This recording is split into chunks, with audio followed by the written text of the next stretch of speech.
Breaking చూస్తున్నాం. అజారుద్దీన్ కు phone చేసిన సీఎం రేవంత్ రెడ్డి మంత్రిగా ప్రమాణ స్వీకారం చేయబోతున్నందుకు శుభాకాంక్షలు తెలిపారు. తన టీంలోకి వస్తున్న సందర్భంగా అజారుద్దీన్ కి సీఎం రేవంత్ రెడ్డి అభినందనలు తెలిపారు. మరి కాసేపట్లో రాజ్ భవన్ బయలుదేరబోతున్న అజారుద్దీన్ మంత్రిగా ప్రమాణ స్వీకారం చేయబోతున్నారు.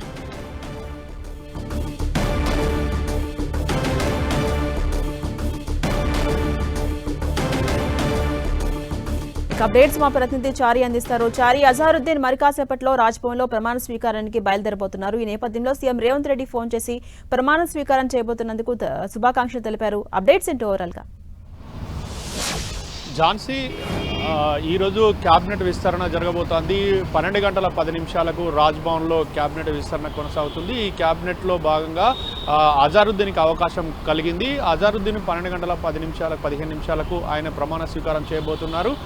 మొత్తానికైతే రాష్ట్ర ప్రభుత్వంలోకి అజారుద్దీన్ అడుగుపెట్టబోతున్నాడు, మంత్రిగా ప్రమాణ స్వీకారం చేయబోతున్నాడు. ఈ నేపథ్యంలో ఈరోజు ముఖ్యమంత్రి రేవంత్ రెడ్డి అజారుద్దీన్కి ఫోన్ చేసి శుభాకాంక్షలు తెలిపారు, ఆయనను అభినందించారు, మంత్రివర్గంలోకి ఆహ్వానించారు. మొత్తానికైతే అజారుద్దీన్ మరి కాసేపట్లోనే ఆయన ఇంటి నుండి బయలుదేరి రాజ్భవన్కు చేరుకుంటారు. ఈ కార్యక్రమానికి ముఖ్యమంత్రి రేవంత్ రెడ్డితో పాటు మంత్రులు, అదేవిధంగా ప్రజాప్రతినిధులు, వివిధ రాజకీయ పార్టీలకు సంబంధించిన ప్రజాప్రతినిధులు హాజరు కాబోతున్నారు. తెలంగాణ ప్రభుత్వంలోకి అడుగు పెడుతున్న సందర్భంగా ఆయనకు పలువురు మంత్రులు కూడా శుభాకాంక్షలు తెలిపారు.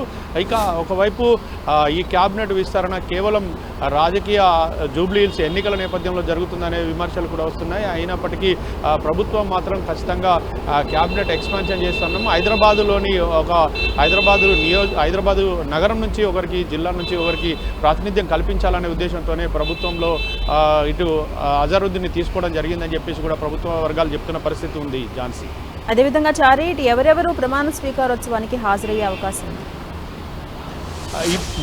ఈ అజారుద్దీన్ మంత్రిగా ప్రమాణ స్వీకారాన్ని ఇటు గవర్నర్ జిష్ణుదేవ్ వర్మ చేయిస్తున్నారు. ఈ కార్యక్రమానికి ముఖ్యమంత్రితో పాటు మంత్రులు హాజరవుతారు, అదేవిధంగా ప్రజాప్రతినిధులు కూడా హాజరవుతున్నారు, అధికారులు కూడా హాజరవుతున్నారు. మరొక వైపు వివిధ రాజకీయ పార్టీలకు కూడా నిన్ననే ఆహ్వానాలు పంపించారు. ఆ రాజకీయ పార్టీల నుండి కూడా కొంతమంది ప్రజాప్రతినిధులు హాజరయ్యే అవకాశం ఉంది. ఝాన్సీ, అటు అజారుద్దీన్ ప్రమాణ స్వీకారం చేయబోతున్నారు. ఆయన బాధ్యతలు ఏ విధంగా ఉండబోతున్నాయి, అంటే ఏ శాఖ కేటాయించే ఛాన్స్ ఉంది, వాళ్ళ క్లారిటీ వచ్చే అవకాశాలు ఏమైనా ఉన్నాయి? అయితే ఇప్పటి వరకు అజారుద్దీన్కి శాఖల విషయంలో ఇప్పటివరకు క్లారిటీ లేదు. అయితే ప్రధానంగా ఇప్పటివరకు ముఖ్యమంత్రి దగ్గర హోంశాఖ, మున్సిపల్ శాఖ, విద్యాశాఖ కీలక శాఖలు 3 ఉన్నాయి. ఆ శాఖల నుంచి ఏమైనా కేటాయిస్తారా, లేకపోతే ఆయన ఇండియన్ టీం తరఫున క్రికెట్ ఆడింది కాబట్టి స్పోర్ట్స్ శాఖకు సంబంధించిన ఏమైనా కేటాయించే అవకాశం ఉన్నది.